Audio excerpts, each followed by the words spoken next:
Greetings, my lovely humans. Today we're going to cover why we buy, also called consumerism. This is pretty deep in the American psyche. To learn about this is going to bring up a lot of defenses in a lot of people, which is good. That means we're learning something new, we're progressing. So if you feel those defenses come up, just kind of stop yourself and realize it's going to be all right. So consumerism, what is it? So it's this idea that by having more stuff, we'll be happier people, right? I have more stuff, I should be good. But we know instinctively, just listening to that, it doesn't work. If it did, Americans in particular, we'd be the happiest sons of bitches in the world, right? It just doesn't add up. Some terms I'll be throwing around. Consumption just means using the good or service. So if it's a sweater, it's wearing up the sweater. If it's jeans, okay, maybe a bad example. Now, conspicuous consumption is a bit more interesting. This is for attention. We're buying specifically to get other people's attention, for that little ego boost. We've all done it. So we all know how this process generally works, but there's some things to keep in mind here. The first part of the process is extraction. We have to take raw materials out of the earth in order to turn them into products. But this is our first limitation. We don't have an infinite amount of earths in order to make products out of, so we're literally running out of the substrate. The next part of the process is production. We take that earth and we add toxic chemicals to it, and we make our products. So look at all the products around you. Feeling dirty yet?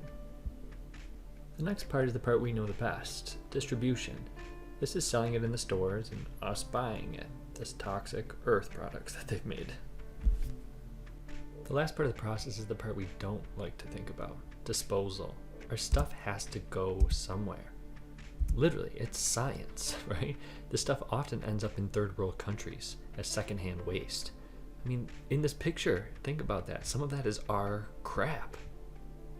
Well, this is a rabbit hole of interesting. Planned obsolescence is this idea, and it's a real thing, okay? And we can all think of examples, but it's this idea of designing an item to just fail sooner than it could, so that we have to go out and buy it again. We can all think of an example like smartphones, computer, anything, right? Cars break down a lot faster than they used to. This is a real thing. If you really want to go deeper with this, I recommend the documentary The Light Bulb Conspiracy. You can find it online. Great documentary, goes through the history of this idea. Now, perceived obsolescence is like the funny cousin of planned obsolescence. This is the idea to make products go out of style so that we buy them. The products don't break necessarily, right? The best example is the fashion industry. The clothes are still good and useful, but they've convinced us, they've tricked us and said, no, they're out of style, so you gotta buy new ones. Check out my fashion industry video if you want to go deeper into this. Now, this one should get us all mad. When a company pollutes the air, we all suffer. So externalized costs are these effects that we all pay for. A great example is toxic air and water. And not to get all 99%-y on you, but we don't all have access to the best healthcare that money can buy. So this really affects the poorest of us. This is important to get into a little bit of the history here, so I won't bore you too much. But let's think about this. Since the agricultural revolution, nobody had time to shop. You were working all day long on the farm. A lot of us made our own materials. So we didn't have to have landfills because those things were made from decomposable stuff already. Then came the assembly line. This thing ramped up production of all products because it made it so fast and easy to make.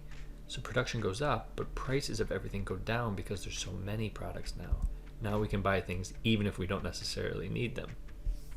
You have to understand that during World War II, people were forced to ration, so scarcity mindset was deeply ingrained in people.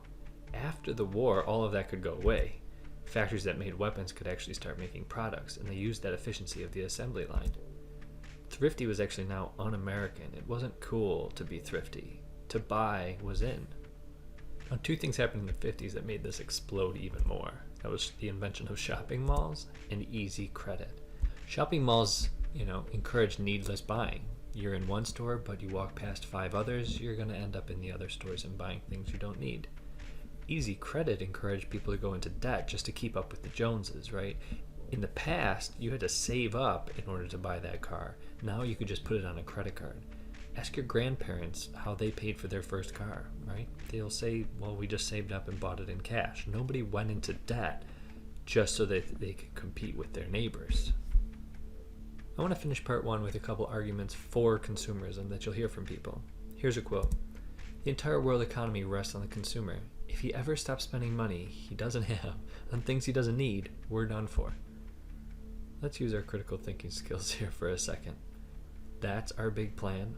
This is the best economy we can set up for, is that we just need to buy more crap. And if we stop buying crap, the whole economy suffers. I'm pretty sure we can think of something better.